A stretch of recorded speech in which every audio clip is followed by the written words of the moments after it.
안녕하세요, 여러분. 오늘은 정말 충격적인 실화를 들려드리려고 합니다. 미국이 한국에게만 핵무기 포기 서약서에 서명하라고 강요했던 그 순간의 이야기입니다. 일본은 예외였죠. 이유가 뭘까요? 한국은 신뢰할 수 없는 나라라는 게 그들의 답이었습니다. 저는 워싱턴 DC의 한 호텔방에서 이 이야기를 시작합니다. 제 이름은 김서연, 대한민국 외교부 북미국장입니다. 20년 가까이 외교관으로 살아왔지만 그날만큼은 모든 경험이 무력하게 느껴졌어요. 과연 우리나라는 정말 약한 나라일까요? 아니면 숨겨진 진실이 있는 걸까요? 끝까지 들어보시면 깜짝 놀라실 겁니다. 그 전에 구독과 좋아요 버튼을 눌러주시면 감동 사연이 전 세계로 퍼져 한국 위상이 올라갑니다. 오늘도 영상 클릭해주신 한 분 정말 감사드리고 사랑합니다. 협상장의 차가운 공기가 아직도 제 피부에 달라붙어 있습니다. 백악관 서관 회의실, 그 무거운 참나무 테이블 위로 떨어진 문서들 사이에서 저는 한 줄의 문장을 발견했습니다. 대한민국은 핵무기 개발을 영구히 포기한다. 검은 글씨로 또박또박 적힌 그 문장이 제 시야를 가득 채웠죠. 스미스 국무부 차관보가 제 맞은편에 앉아 있었습니다. 회색 머리에 날카로운 눈빛을 가진 그는 서류를 정리하며 말했어요. 김 국장님, 이건 단순한 절차적 문제입니다. 한국이 핵무기를 개발할 의도가 없다는 걸 우리 모두 알고 있잖아요. 저는 천천히 고개를 들었습니다. 차관보님, 일본도 같은 조항에 서명하는 건가요? 그 순간 스미스의 표정이 미묘하게 변했어요. 일본은 다른 상황입니다. 일본은 이미 충분한 신뢰를 쌓았고 우리와의 동맹 관계도 더 오래되었죠. 한국과는 조건이 다릅니다. 제 가슴 속에서 뭔가 뜨거운 것이 솟구쳤습니다. 하지만 외교관으로서의 훈련이 제 얼굴 표정을 차분하게 유지시켰죠. 구체적으로 어떤 차이가 있는 건가요? 김 국장님도 아시겠지만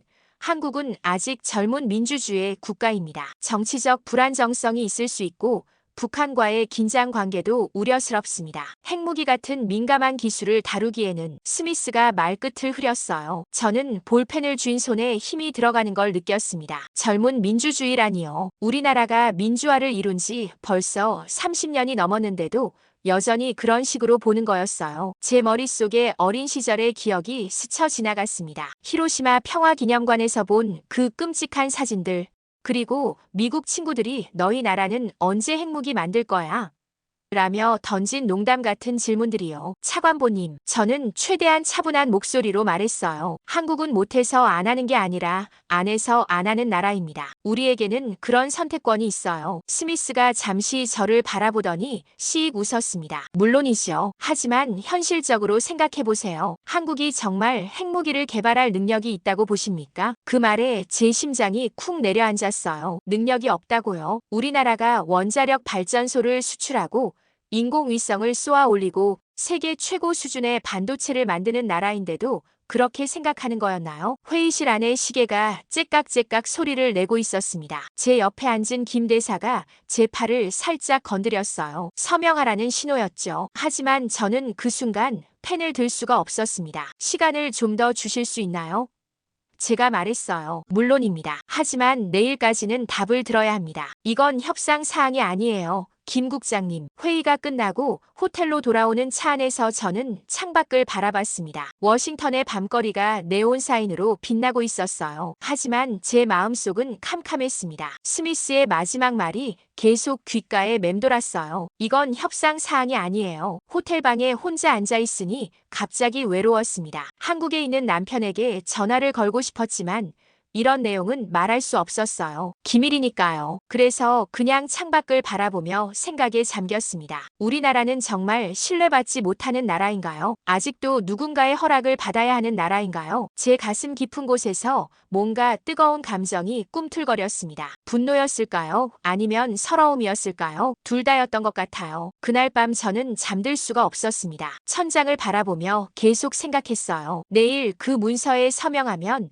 우리나라는 영원히 핵무기를 가질 수 없게 됩니다. 물론 우리가 핵무기를 원하는 건 아니에요. 하지만 선택권마저 박탈당하는 기분이 들었어요. 새벽 3시쯤 되어서야 저는 잠이 들었습니다. 그리고 꿈을 꿨어요. 어린 시절 히로시마에서 본 그 사진들이 다시 나타났습니다. 꿈속에서 저는 다시 12살이 되어 있었습니다. 시애틀의 한 중학교 교환학생이었던 그때로 돌아가 있었어요. 사회 시간에 선생님이 오늘은 제2차 세계대전에 대해 배워보겠습니다라고 말하며 프로젝터를 켰습니다. 그리고 그 화면에 나타난 사진들, 지금도 생각하면 온몸이 떨려요. 히로시마와 나가사키의 참상이었습니다. 타들어간 건물들, 그을린 사람들의 그림자가 벽에 새겨진 모습, 그리고 무엇보다 제 또래 아이들의 모습이 가장 충격적이었어요. 원폭 투하 후 며칠 뒤에 찍힌 사진에는 화상을 입은 채로 물을 찾아 헤매는 아이들이 있었습니다. 이게 바로 핵무기의 위력입니다. 미세스 존슨이 말했어요. 하지만 덕분에 전쟁이 빨리 끝날 수 있었죠. 그때 옆자리에 앉은 제이슨이 저를 흘끗 보더니 속삭였어요. 너희 나라 사람들도 일본을 싫어하지. 그럼 이런 거 보면 좋아하겠네. 저는 그 말에 깜짝 놀랐습니다. 좋아한다고요? 그 끔찍한 광경을 보고 좋아할 사람이 어디 있을까요? 하지만 12살의 저는 영어로 제대로 반박할 수도 없었어요. 그냥 고개를 저었을 뿐이었죠. 수업이 끝나고 도서관에 혼자 앉아 있을 때 한 가지 생각이 들었어요. 만약 우리나라에 핵무기가 떨어진다면 그 상상만으로도 온몸에 소름이 돋았습니다. 서울에 있는 우리 집 할머니가 기르시는 화분들, 동네 문방구 아저씨의 환한 웃음, 모든 게 한순간에 사라져버릴 수도 있다는 생각이요. 그날 밤 호스트 패밀리 집에서 저는 또 다른 충격을 받았습니다. 뉴스에서 북한 핵실험 소식이 나온 거예요. 톰 아저씨가 리모컨을 들고 채널을 돌리다가 멈춰 섰어요. 이런, 내가 살던 곳 근처 아니야? 톰 아저씨가 걱정스러운 표정으로 물었어요. 저는 고개를 끄덕였습니다. 그러자 마가렛 이모가 저를 꽉 안아주었어요. 걱정하지 마, 서연아. 미국이 너희를 보호해줄 거야. 보호해줄 거라. 그 말이 고마웠지만 동시에 씁쓸했어요. 우리는 언제나 누군가의 보호를 받아야 하는 걸까요? 스스로를 지킬 힘은 없는 걸까요? 그리고 지금 38살이 된 저는 워싱턴의 호텔 침대에서 식은땀을 흘리며 깨어났습니다. 시계를 보니 새벽 4시였어요. 꿈이었지만 너무나 생생했습니다. 그때의 무력감과 혼란스러움이 그대로 되살아났어요. 화장실에서 찬물로 세수를 하며 거울 속 제 모습을 바라봤습니다. 피곤해 지친 얼굴, 붓기가 남은 눈가. 하지만 그보다 더 신경 쓰이는 건 제 눈빛이었어요. 뭔가 흔들리고 있었거든요. 다시 침대에 누워 천장을 바라보며 생각했습니다. 핵무기를 가져야 할까요? 아니면 절대 가져서는 안 되는 걸까요? 어린 시절부터 제 마음속에 자리 잡은 이 딜레마가 다시 고개를 들고 있었어요. 핵무기가 있으면 아무도 우리를 함부로 대할 수 없겠죠. 스미스 같은 사람도 그런 식으로 얕보지 못할 거예요. 하지만 동시에 그 끔찍한 참상을 되풀이할 위험도 있습니다. 히로시마의 그 아이들처럼 누군가가 고통받을 수도 있어요. 제 가슴이 조여왔습니다. 숨쉬기가 어려웠어요. 이런 증상이 나타날 때마다 저는 심호흡을 하려고 노력합니다. 의사 선생님이 알려준 방법이에요. 하지만 오늘은 잘 되지 않았어요. 핸드폰을 들고 한국에 있는 언니에게 메시지를 보냈습니다. 언니 잠 안 와요. 하지만 곧바로 지웠어요. 이런 개인적인 감정을 드러낼 수는 없었거든요. 저는 대한민국을 대표하는 외교관이니까요. 창밖으로 워싱턴의 새벽 풍경이 보였습니다. 링컨 기념관의 하얀 대리석이 가로등 불빛에 은은하게 빛나고 있었어요. 링컨 대통령, 그분도 어려운 선택을 많이 했겠죠. 남북 전쟁 때 얼마나 많은 고민을 했을까요? 갑자기 제 머릿속에 한 가지 생각이 떠올랐습니다. 재앙을 본 자가 힘의 가치를 더 깊이 안다. 어디서 들은 말인지는 기억나지 않지만 지금 제 상황과 딱 맞는 말 같았어요. 저는 히로시마의 참상을 봤습니다. 그 끔찍함을 알고 있어요. 하지만 동시에 힘없는 나라가 당하는 굴욕도 지금 이 순간 직접 경험하고 있습니다. 이 모순적인 감정을 어떻게 정리해야 할까요? 다시 잠이 들기 전까지 저는 계속 생각했어요. 내일 그 회의실에서 어떤 대답을 해야 할지, 우리나라의 미래를 위해 어떤 선택을 해야 할지. 하지만 답은 쉽게 나오지 않았습니다. 새벽 5시가 되어서야 저는 다시 잠들었어요. 이번에는 꿈을 꾸지 않았습니다. 하지만 잠에서 깨어났을 때 제 베개는 눈물로 젖어 있었어요. 언제 울었는지도 모르게 말이에요. 워싱턴에서 돌아온 지 사흘째 되는 날, 저는 정부 청사에서 기자회견을 열어야 했습니다. 협상 결과에 대한 브리핑이었죠. 하지만 그 서명을 하지 않았다는 사실은 아직 발표할 수 없었어요. 상부에서 재검토 중이라고만 말할 수밖에 없었습니다. 브리핑룸에 들어서자 플래시가 터졌습니다. 기자들의 시선이 따갑게 느껴졌어요. 단상에 서서 준비한 발언문을 읽기 시작했는데 중간에 한 기자가 손을 번쩍 들었습니다. 잠깐만요, 국장님. 젊은 남자 기자였어요. 기자증을 보니 민호라는 이름이 적혀 있었습니다. 핵 관련 조항에 서명하셨습니까? 저는 잠시 말을 멈췄어요. 아직 최종 검토 단계에 있습니다. 그럼 일본은 어떤가요? 민호가 다시 물었어요. 일본도 같은 조항에 서명해야 하는 건가요? 순간 회의실 안이 조용해졌습니다. 다른 기자들도 모두 저를 바라보고 있었어요. 저는 목이 마른 걸 느꼈습니다. 각국의 상황이 다르기 때문에. 국장님. 민호가 제 말을 끊었어요. 왜 일본은 되고 한국은 안 됩니까? 우리나라가 일본보다 못한 게 뭡니까? 그 질문에 제 가슴이 쿵 내려앉았어요. 바로 제가 스미스에게 하고 싶었던 질문이었거든요. 하지만 외교관으로서 그런 감정을 드러낼 수는 없었습니다. 외교적 협상은 복잡한 변수들을 고려해야 합니다. 단순히 비교할 수 있는 문제가 아니에요. 민호가 다시 손을 들었어요. 그럼 우리 국민들은 언제까지 이런 차별을 받아야 합니까? 언제까지 2등 국민으로 살아야 하는 겁니까? 2등 국민. 그 말이 제 가슴에 비수처럼 꽂혔어요. 저 역시 그런 생각을 했거든요. 우리는 언제까지 누군가의 허락을 받아야 하는 걸까요? 기자회견이 끝나고 나서 저는 예정에 없던 일정을 소화해야 했습니다. 국민과의 대화 시간이었어요. 서울 시내 한 문화센터에서 열린 작은 강연회였죠. 강연을 마치고 질문 시간이 되자 한 할머니가 손을 들으셨어요. 70대 정도 되어 보이는 분이었는데 목소리가 떨리고 계셨어요. 국장님, 저는 손주를 키우고 있어요. 아직 7살밖에 안 된 아이인데. 할머니가 말을 잠시 멈추더니 눈물을 닦으셨어요. 북한에서 핵무기 쏜다고 협박할 때마다 이 아이가 무서워해요. 밤에 잠도 못 자고 말이에요. 할머니의 목소리가 점점 커졌어요. 그런데 우리는 왜 스스로를 지킬 힘도 없어야 합니까? 내 손주가 안전해야 하지 않겠어요? 강연장 안이 조용해졌습니다. 할머니의 절규가 모든 사람의 마음을 울렸어요. 저도 마찬가지였습니다. 목이 메어서 한동안 대답할 수가 없었어요. 할머니, 정부는 국민의 안전을 위해 최선을 다하고 있습니다. 핵무기가 없어도 우리를 지킬 수 있는 방법들이 있어요. 그럼 왜 다른 나라들은 핵무기를 가지려고 하는 겁니까?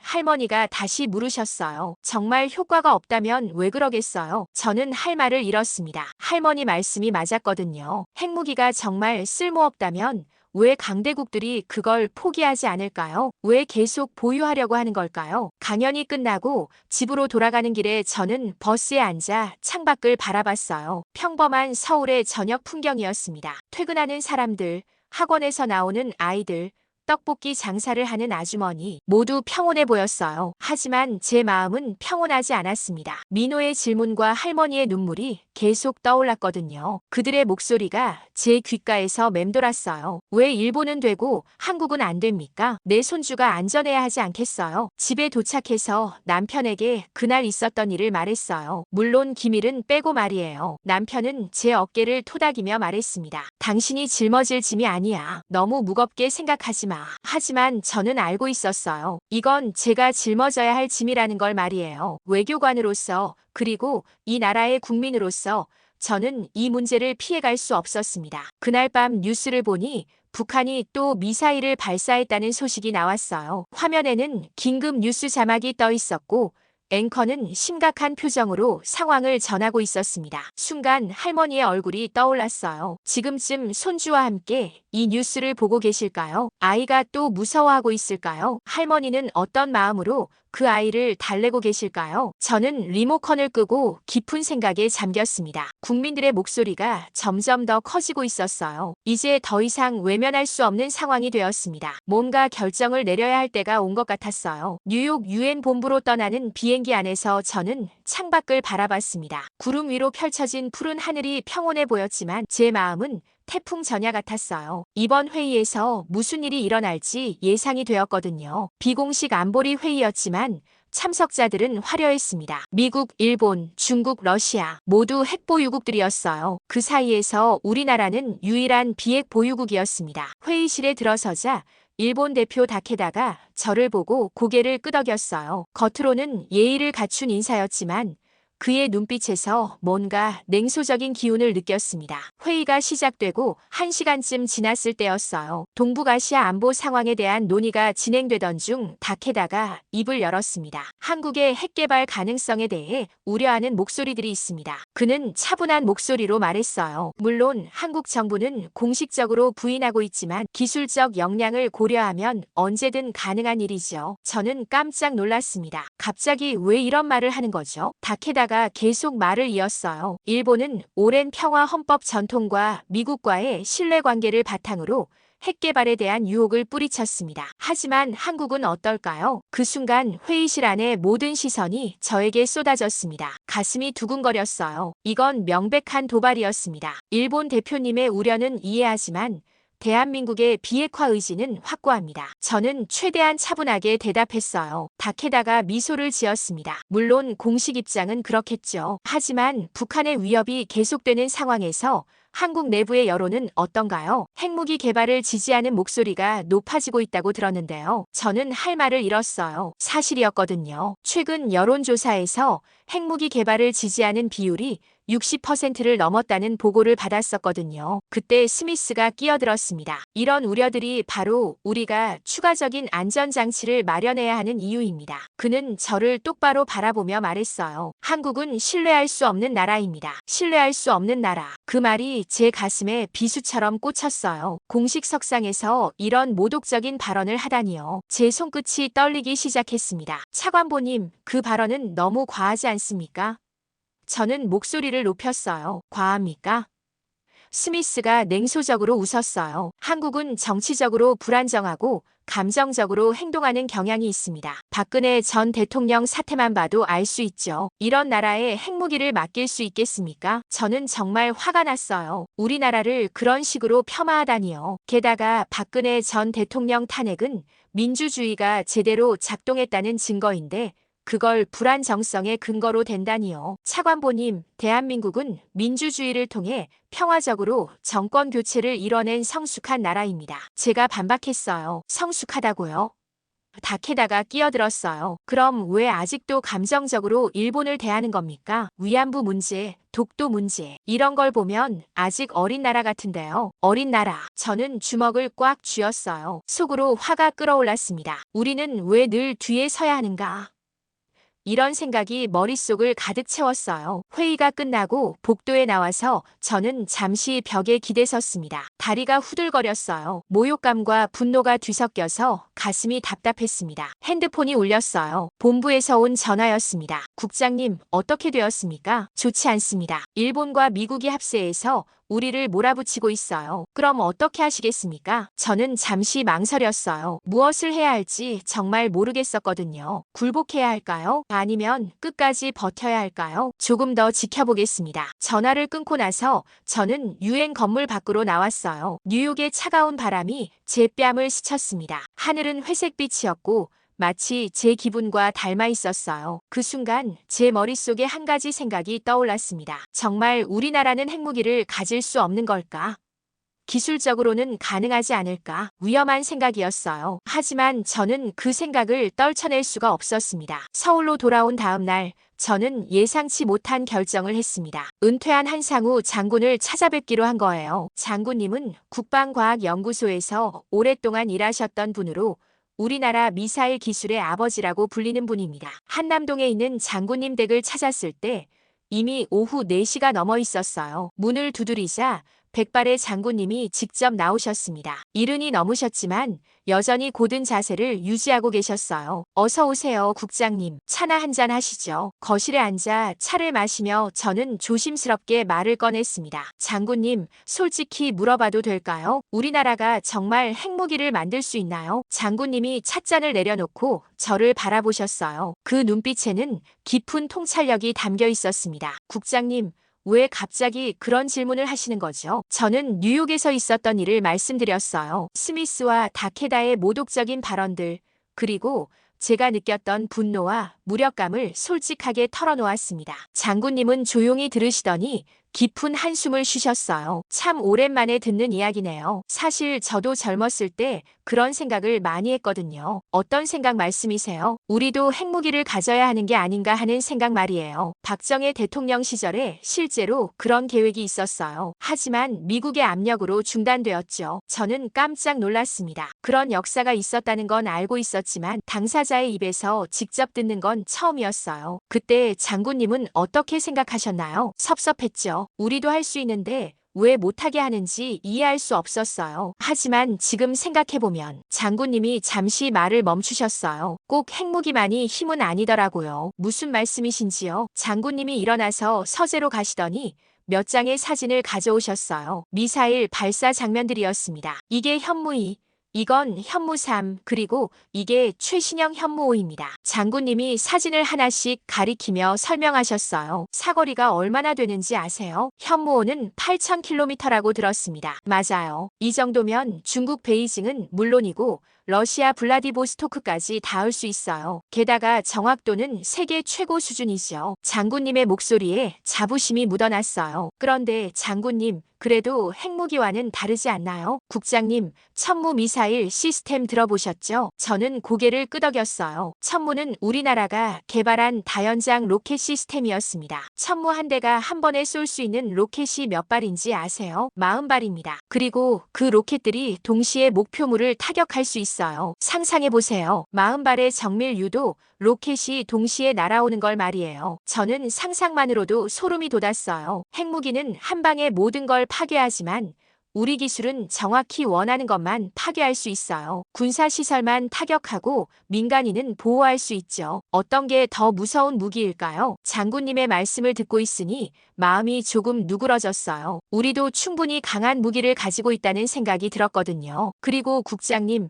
우리나라 잠수함 기술도 세계 최고 수준이에요. 214급 잠수함은 독일 기술을 바탕으로 우리가 더 발전시킨 거거든요. 이 잠수함에 현무 미사일을 탑재하면 그럼 핵 잠수함과 비슷한 효과를 낼 수 있다는 말씀이신가요? 비슷한 정도가 아니라 어떤 면에서는 더 나을 수도 있어요. 소음이 적고 탐지하기 어려우니까요. 저는 점점 희망이 생겼어요. 우리나라가 생각보다 훨씬 강한 나라라는 걸 깨달았거든요. 장군님, 그럼 미국이나 일본도 우리 기술력을 인정하는 건가요? 장군님이 씁쓸하게 웃으셨어요. 인정하고 말고요. 무서워서 어쩔 줄 모르는 거예요. 그래서 핵무기 개발을 못하게 막는 거고요. 무서워한다고요? 국장님, 한국이 결심하면 석 달 안에 핵무기를 만들 수 있어요. 원자력 기술도 있고 미사일 기술도 있고 정밀 가공 기술도 세계 최고 수준이거든요. 이걸 모르는 나라가 어디 있겠어요? 그 말을 듣는 순간 제 가슴이 뜨거워졌어요. 우리가 그렇게 무능한 나라가 아니었던 거예요. 오히려 너무 유능해서 견제를 받고 있었던 거였습니다. 집으로 돌아가는 길에 저는 한결 가벼운 마음이 되었어요. 장군님 말씀이 맞았어요. 핵무기만이 힘이 아니었습니다. 우리에게는 이미 충분한 힘이 있었어요. 하지만 동시에 새로운 의문이 생겼습니다. 그렇다면 우리는 왜 여전히 굴욕을 당해야 하는 걸까요? 일주일 후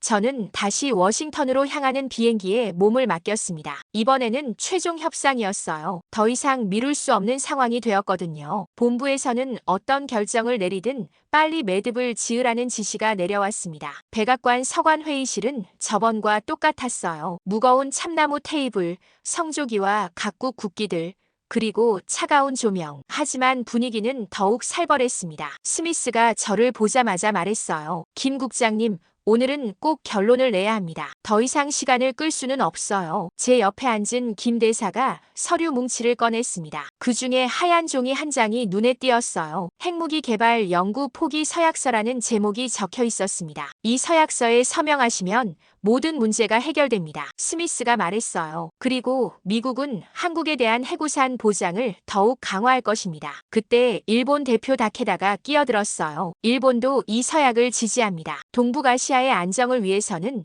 필요한 조치라고 생각해요. 저는 서약서를 들여다봤습니다. 단 몇 줄의 문장이었지만 그 무게는 상상할 수 없을 정도로 무거웠어요. 이 종이에 서명하는 순간 우리나라는 영원히 핵무기를 가질 수 없게 됩니다. 잠시 생각할 시간을 주시겠어요? 제가 말했어요. 김 국장님, 생각할 시간은 충분히 드렸습니다. 스미스의 목소리가 차갑게 변했어요. 지금 당장 결정하세요. 순간 제 머릿속에 지난 며칠간의 일들이 스쳐 지나갔습니다. 민호의 날카로운 질문, 할머니의 절규, 다케다의 조롱, 그리고 한상우 장군님의 말씀. 차관보님, 하나만 물어봐도 될까요?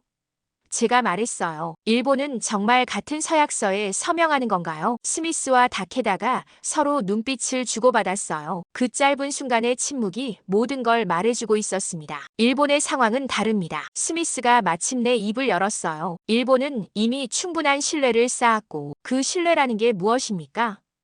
제가 목소리를 높였어요. 일본이 우리보다 더 평화적인 나라라는 뜻인가요? 김 국장님, 감정적으로 대응하지 마세요. 다케다가 비웃듯 말했어요. 이런 태도가 바로 한국을 신뢰하기 어려운 이유입니다. 그 순간 제 안에서 뭔가 터져버렸어요. 어린 시절 히로시마에서 본 그 참혹한 사진들, 민호의 분노, 할머니의 눈물, 그리고 지금까지 당한 모든 굴욕이 한꺼번에 밀려왔습니다. 제 손이 떨리기 시작했어요. 심장이 빠르게 뛰고 있었고 숨쉬기도 어려웠습니다. 하지만 이번에는 도망치고 싶지 않았어요. 이번에는 제대로 말하고 싶었습니다. 차관보님, 다케다 대표님, 저는 천천히 일어섰어요. 저는 이 서약서에 서명할 수 없습니다. 회의실 안이 순간 정적에 휩싸였어요. 스미스의 얼굴이 굳어졌고 다케다는 믿을 수 없다는 표정을 지었습니다. 김 국장님, 지금 뭐라고 하신 겁니까?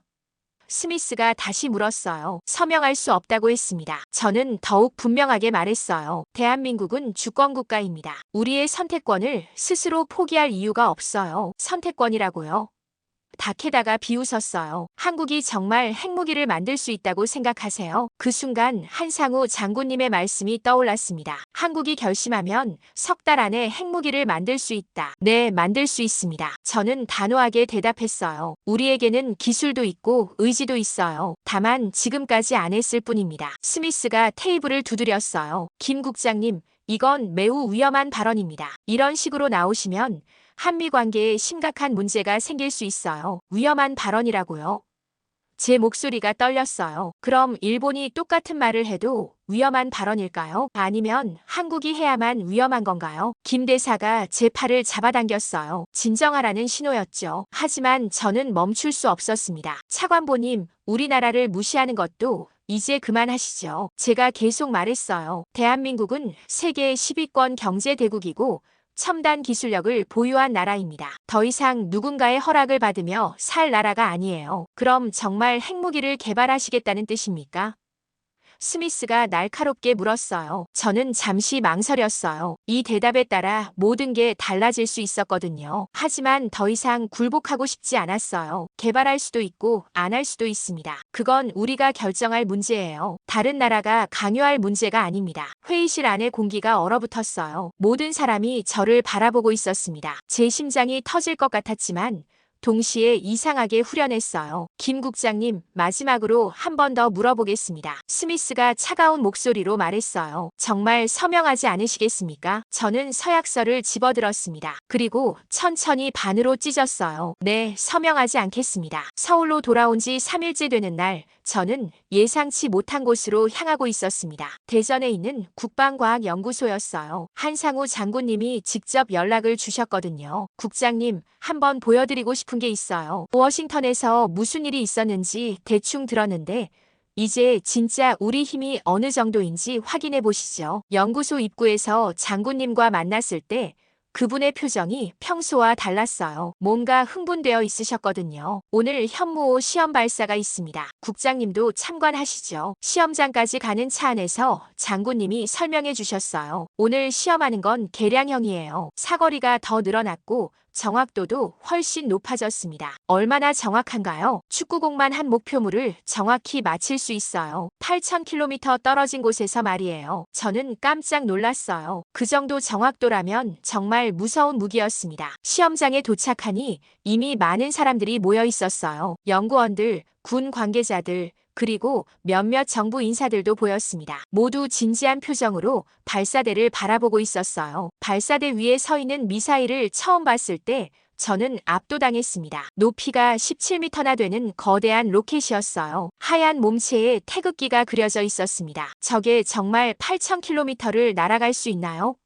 제가 물었어요. 보시면 알 겁니다. 장군님이 자신있게 말씀하셨어요. 카운트다운이 시작되었어요. 10, 9, 8, 7, 6, 5, 4, 3, 2, 1 발사. 그 순간 하늘이 갈라지는 것 같았어요. 엄청난 불꽃과 함께 미사일이 하늘로 치솟았습니다. 땅이 흔들렸고 귀가 먹먹해질 정도로 큰 소리가 났어요. 미사일은 순식간에 구름 위로 사라졌습니다. 하지만 모니터 화면에서는 계속 추적이 되고 있었어요. 실시간으로 위치와 속도가 표시되고 있었습니다. 마하 20입니다. 연구원이 보고했어요. 예상 궤도를 정확히 따라가고 있습니다. 마하 20, 음속의 20배라는 뜻이었어요. 그 속도로 날아가는 미사일을 누가 막을 수 있을까요? 목표물까지 15분 남았습니다. 또 다른 연구원이 말했어요. 15분, 서울에서 베이징까지 15분이면 도착한다는 뜻이었어요. 정말 상상할 수 없는 속도였습니다. 시간이 흘러 마침내 표적 명중 소리가 들렸어요. 모니터 화면에는 태평양 한가운데 떠있던 표적선이 정확히 맞은 모습이 보였습니다. 그 순간 시험장 안이 환호성으로 가득 찼어요. 연구원들이 서로 얼싸안고 기뻐했습니다. 장군님도 활짝 웃고 계셨어요. 하지만 저는 환호하지 못했어요. 너무 충격적이었거든요. 우리나라가 이런 무기를 가지고 있다는 사실이 믿어지지 않았어요. 장군님, 이 미사일에 핵탄두를 탑재할 수도 있는 건가요? 조심스럽게 물어봤어요. 기술적으로는 가능하죠. 하지만 그럴 필요가 있을까요? 장군님이 반문하셨어요. 재래식 탄두로도 충분히 강력해요. 게다가 정확하게 군사시설만 타격할 수 있으니까요. 맞는 말이었어요. 핵무기는 한 번에 모든 걸 파괴하지만 이 미사일은 정확히 원하는 것만 파괴할 수 있었습니다. 장군님, 다른 나라들도 이런 미사일을 가지고 있나요? 러시아가 비슷한 걸 개발하고 있고 중국도 연구 중이에요. 하지만 우리만큼 정확한 건 없을 겁니다. 그 말을 듣는 순간 제 가슴이 뜨거워졌어요. 우리나라가 세계 최고 수준의 무기를 가지고 있다는 자부심이 들었거든요. 그런데 장군님, 미국은 이런 걸 알고 있을까요? 장군님이 의미심장하게 웃으셨어요. 당연히 알고 있죠. 그래서 더욱 견제하려고 하는 거예요. 한국의 미사일 한 발은 이미 핵에 준하는 공포를 주거든요. 그 순간 저는 깨달았어요. 우리가 핵무기를 만들지 않는 이유는 능력이 없어서가 아니라 필요가 없어서였다는 걸 말이에요. 이미 충분히 강력한 무기가 있었으니까요. 연구소를 나오는 길에 장군님이 마지막으로 말씀하셨어요. 국장님, 이제 아시겠죠? 핵이 없어도 우리는 이미 세계가 두려워하는 나라예요. 서울로 돌아가는 기차 안에서 저는 창밖을 바라봤습니다. 평범한 시골 풍경이 지나가고 있었지만 제 마음은 평범하지 않았어요. 자부심과 안도감이 동시에 밀려왔습니다. 워싱턴에서 느꼈던 굴욕감이 조금씩 사라지고 있었어요. 우리는 충분히 강한 나라였습니다. 다만 그동안 그 사실을 제대로 인식하지 못했을 뿐이었어요. 그날 밤 집에 도착해서 남편에게 말했어요. 여보, 우리나라가 생각보다 훨씬 강한 나라인 것 같아요. 남편이 웃으며 대답했어요. 이제야 알았어요. 나는 진작부터 알고 있었는데. 일주일 후 저는 국민들 앞에 서야 하는 순간을 맞았습니다. 청와대 춘추관에서 열린 대국민 브리핑이었어요. 그동안의 협상 결과와 앞으로의 방향에 대해 발표하는 자리였습니다. 브리핑룸에 들어서자 수백 개의 카메라 플래시가 터졌어요. 기자들의 시선이 따갑게 느껴졌습니다. 저는 천천히 단상에 올라가 마이크 앞에 섰어요. 준비한 원고를 펼치려던 순간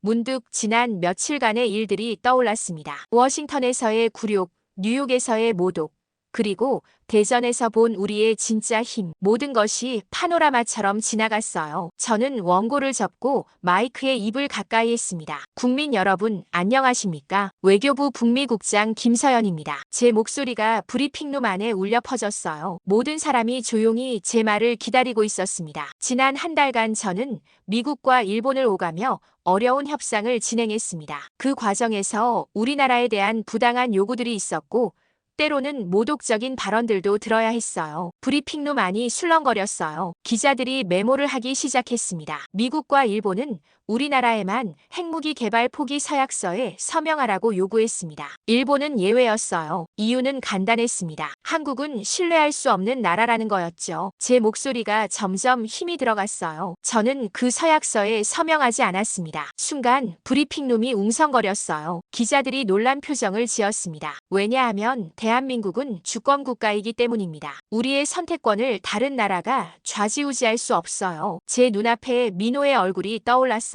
왜 일본은 되고 한국은 안 됩니까? 라고 물었던 그 젊은 기자 말이에요. 네, 맞습니다. 대한민국은 핵무기를 만들 수 있습니다. 저는 단호하게 말했어요. 우리에게는 그럴 기술도 있고 능력도 있어요. 하지만 우리는 만들지 않을 겁니다. 기자들이 더욱 술렁거렸어요. 누군가 손을 들려고 했지만 저는 계속 말을 이었어요. 왜 만들지 않느냐고요. 필요가 없기 때문입니다. 저는 마이크에 더 가까이 다가갔어요. 우리에게는 이미 세계 최고 수준의 미사일 기술이 있습니다. 현무호는 8,000km를 날아가 축구공만 한 목표물을 정확히 맞힐 수 있어요. 할머니의 얼굴이 떠올랐습니다. 내 손주가 안전해야 하지 않겠어요?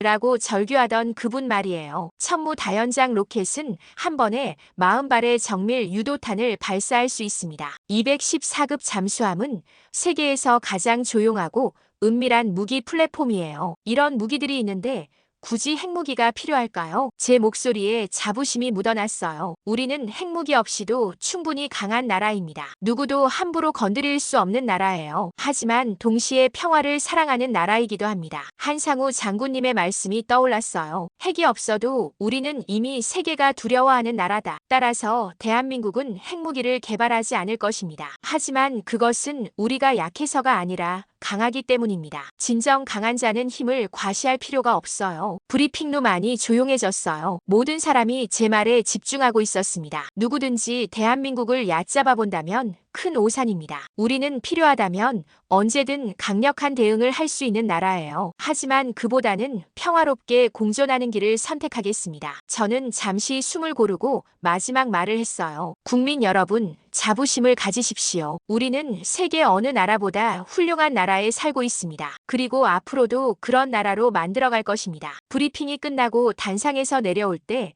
기자들의 박수 소리가 들렸어요. 처음에는 몇 명이었지만 점점 더 많은 사람들이 박수를 쳤습니다. 브리핑룸을 나오는 길에 민호를 만났어요. 그는 환한 미소를 지으며 말했어요. 국장님, 정말 멋있었어요. 이런 말을 들을 수 있을 줄 몰랐어요. 고마워요. 당신의 질문이 저에게 큰 힘이 되었어요. 그날 저녁 뉴스를 보니 제 브리핑이 톱뉴스로 나왔어요. 인터넷에서는 자랑스럽다.